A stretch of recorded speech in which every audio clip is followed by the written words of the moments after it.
perusahaan yaitu manajemen. Yang pertama, pengertian dari manajemen. Menurut John Ferry, manajemen adalah usaha-usaha yang dilakukan untuk mencapai tujuan dalam menggunakan kegiatan orang lain.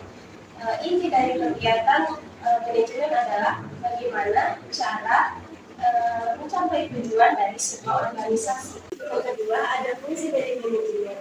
Yang pertama, ada planning atau perencanaan, yaitu berfungsi untuk menentukan tujuan dan langkah-langkah apa yang harus dilakukan supaya tujuannya dapat tercapai. Manfaatnya yaitu sebagai pedoman kegiatan, meminimalisir kesalahan. Nah, yang kedua ada organizing atau pengorganisasian, yaitu pengelompokan orang-orang, alat-alat, tugas, tanggung jawab serta wewenang supaya tercipta kesatuan. Manfaatnya yaitu pembagian tugas, spesialis tugas, dan membantu orang lain mengetahui tugas dan tanggung jawabnya. Yang ketiga ada aktuatif atau pelaksanaan. Bagian ini bertujuan supaya orang-orang dapat bergerak sesuai dengan tujuannya. Bagian ini juga sering dikaitkan dengan kepemimpinan. Ada 3 gaya dalam kepemimpinan ini. Pertama ada otoritas, demokratis, dan bebas. Yang keempat ada controlling atau pengawasan. Yang ini berfungsi mengatasi kesalahan-kesalahan yang terjadi sehingga terciptanya suatu organisasi. Yang ketiga ada tingkatan dari manajemen. Yang pertama ada top manajemen. Top manajemen ini merupakan tingkatan yang paling tinggi, sering disebut dengan presiden, CEO, dan si presiden. Top manajemen ini bertanggung jawab penuh terhadap perusahaan. Yang kedua ada middle management yang bertugas mengawasi beberapa unit kerja dan menerapkan rencana yang sesuai dengan tujuan dan tingkatan yang lebih tinggi. Middle management ini harus melaporkan hasil pekerjaannya kepada top management. Yang ketiga ada lower management, yaitu tingkatan yang paling rendah, bertugas untuk memimpin dan mengawasi tenaga operasional, misalnya mandor dan supervisor. Yang kelima bidang manajemen. Yang pertama ada manajemen produksi. Bagian ini biasanya menghasilkan produk barang dan jasa. Yang kedua ada manajemen pemasaran yang melakukan pertukaran atau penyampaian barang dari produsen ke konsumen. Yang ketiga ada manajemen keuangan yang berhubungan dengan langkah-langkah guna mendapatkan dana yang dibutuhkan. Dan yang keempat ada manajemen personalia yang bertanggung jawab terhadap sumber daya manusia yang terlibat. Yang kelima manajemen administrasi yang memberi perhatian pada memberi layanan bidang administrasi.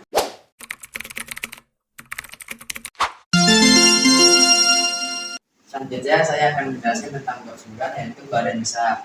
Yang pertama ada pengertiannya yaitu perusahaan atau gabungan perusahaan yang didirikan untuk keuntungan. Selanjutnya ada tujuannya yaitu melakukan suatu kegiatan usaha atau bisnis. Selanjutnya ada ciri-cirinya itu ada 3.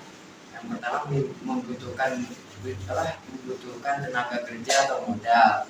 Dan kedua meraup keuntungan semaksimal mungkin. Ketiga ada dipimpin oleh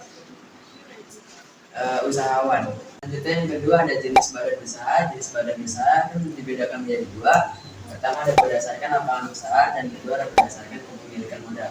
Berdasarkan lapangan usaha itu dibagi menjadi ada 5. Yang pertama ada itu eksploratif. Eksploratif itu badan usaha yang mengambil keuntungannya itu dari bahan alam.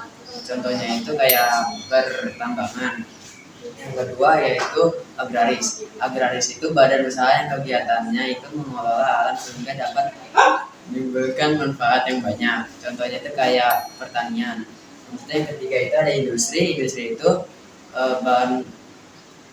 badan usaha yang mengelola bahannya dari mentah menjadi barang jadi. Contohnya itu kayak perusahaan tekstil. Yang keempat ada perdagangan. Perdagangan itu badan usaha yang kegiatannya itu mulai dari produsen ke konsumen atau yang bisa disebut itu jual beli. Contohnya itu kayak grosir.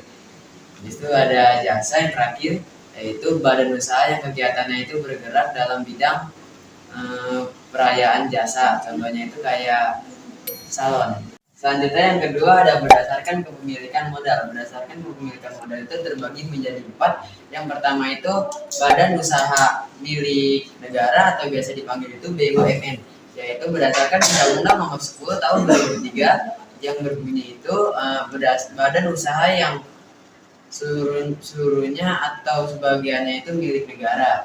BUMN itu dibedakan menjadi 2. Yang pertama itu perusahaan umum atau biasa dipanggil itu Perum.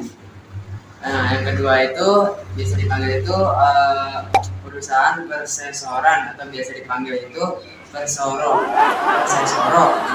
Habis itu selanjutnya yang kedua ada badan usaha milik swasta atau BUMS, yaitu badan usaha yang seluruh bagiannya itu dimiliki oleh swasta. Yang ketiga itu badan usaha campuran, yaitu badan usaha yang dimiliki oleh pemerintah dan sebagian itu milik swasta. Dan yang terakhir yang keempat ialah badan usaha milik daerah, yaitu badan usaha yang seluruhnya itu dimiliki oleh daerah. Di sini saya akan menjelaskan materi selanjutnya, yaitu koperasi. Pengertian koperasi adalah badan usaha yang beranggotakan perorangan atau sebuah badan lembaga koperasi yang memiliki landasan dalam suatu kegiatannya. Tujuannya adalah untuk menyejahterakan anggotanya.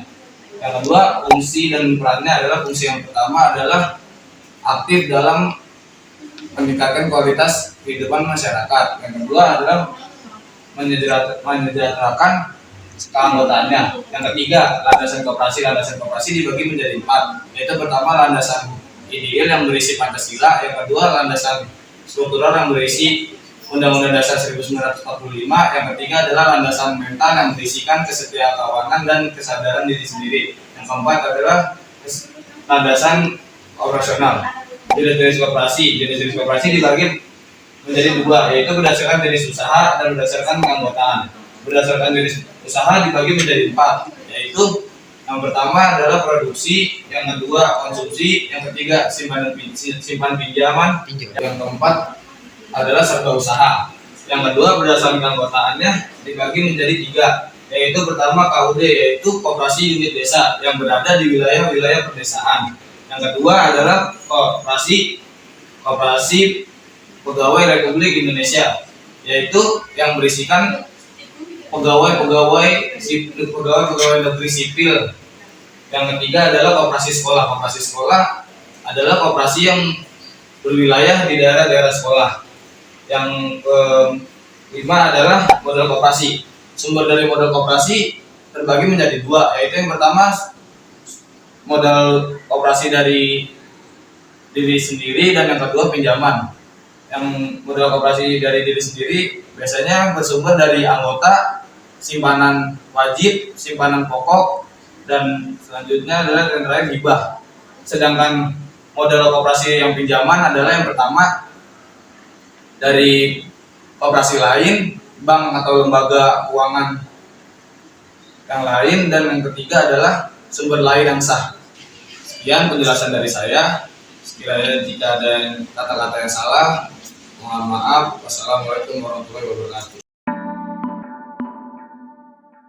Itu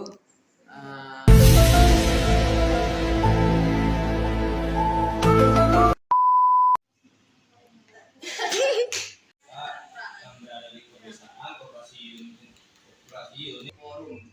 Yang kedua itu perusahaan perseroan memiliki landasan dalam suatu kegiatannya. Tujuannya perusahaan persesuatan. usaha yang